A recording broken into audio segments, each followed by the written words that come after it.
अजीब है ना? लेकिन सच में राधा की बहू मीता को एक ऐसी ही चोरी की आदत लग गई थी। जहां वो कभी किसी होटल से चम्मच चुरा लेती तो कभी किसी दुकान से टॉफी। शुरू में तो उसकी इस आदत को कोई पकड़ नहीं पाया, लेकिन जब ये आदत बढ़ गई तो एक दिन मेरे पास कितना अच्छा कलेक्शन है चोरी के सामान का। ये ताज का चम्मच और ये देवरानी का चश्मा। इनकी जेब से पैसे तो इतने चोरी कर चुकी हूँ कि अब तो बोर ही हो गई हूँ। पीछे से सास आ जाती है। चोरनी बहू, एक दिन तेरी इस अलमारी का ताला तोड़ दूंगी। अरे माँ जी माँ, ताला तोड़ेंगी आप और चोर कहलाऊंगी मैं? बड़ी आई ताला तोड़ने वाली। सास वहां से चली जाती है, पर बहू के हाथ में सास का हेयर क्लिप था।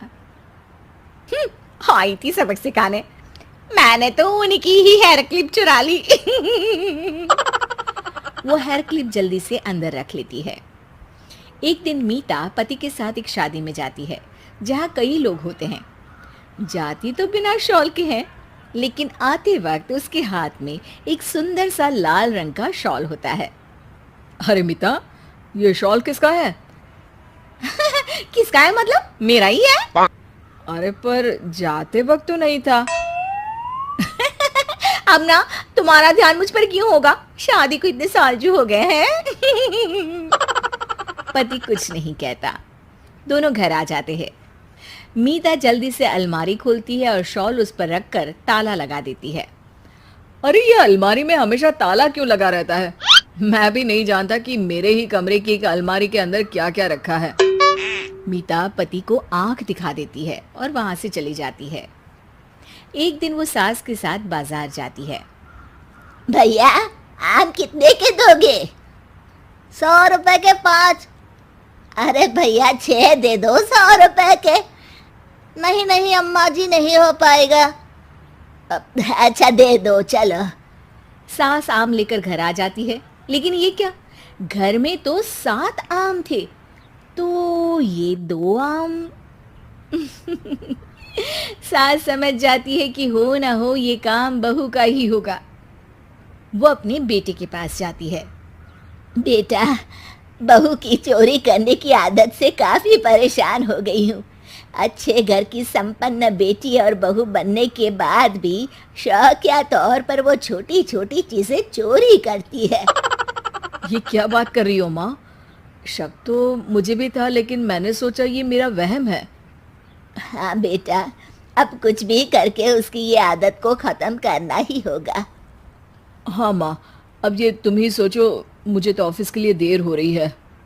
ये बोलकर बेटा तो चला जाता है, लेकिन सास का दिमाग चलने लगता है और जल्द ही उसे आइडिया भी आ जाता है। बहू चल, आज मुझे एक चश्मा खरीदना है, जरा मार्केट तक चलते हैं। हाँ हाँ माँ जी, चलिए ना। सास उसे लेकर एक चश्मे की दुकान में जाती है। आदत के अनुसार बहू एक चश्मा धीरे से चुरा कर अपने पर्स में रख लेती है। दुकान के दरवाजे से बाहर निकलते वक्त, बहन जी, आप अपना पर्स चेक कराइए। बहू सकपका जाती है। क्यों? मैं क्यों अपना पर्स दिखाऊं? मैं तो नहीं दिखा रही। ठीक है, फिर मैं पुलिस को बुलाता हूँ। अरे बहू दिखा देना, क्यों जिद कर रही है? कौन सा तूने इन लोगों का कोई चश्मा चुरा लिया है जो डर रही है? बहू धीरे से पर्स खोलती है, जिसमें से वो चोरी का चश्मा निकल जाता है। आपकी बहू चोर है, मैं अभी पुलिस को बुलाता हूँ, इसे सजा मिलेगी। हे भगवान, बहू तू चिंता न कर, मैं ना तुझे खाना देने जेल आ जाया करूंगी। हाँ अरे मम्मी जी, ये क्या बोल रही हैं?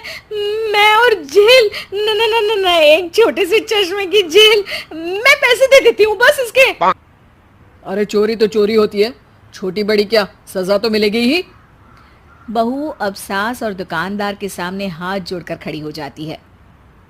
नहीं नहीं मम्मी जी, मुझे माफ कर दीजिए, आज बचा लीजिए बस। मैं वादा करती हूँ आज के बाद किसी भी तरह की कोई चोरी नहीं करूंगी।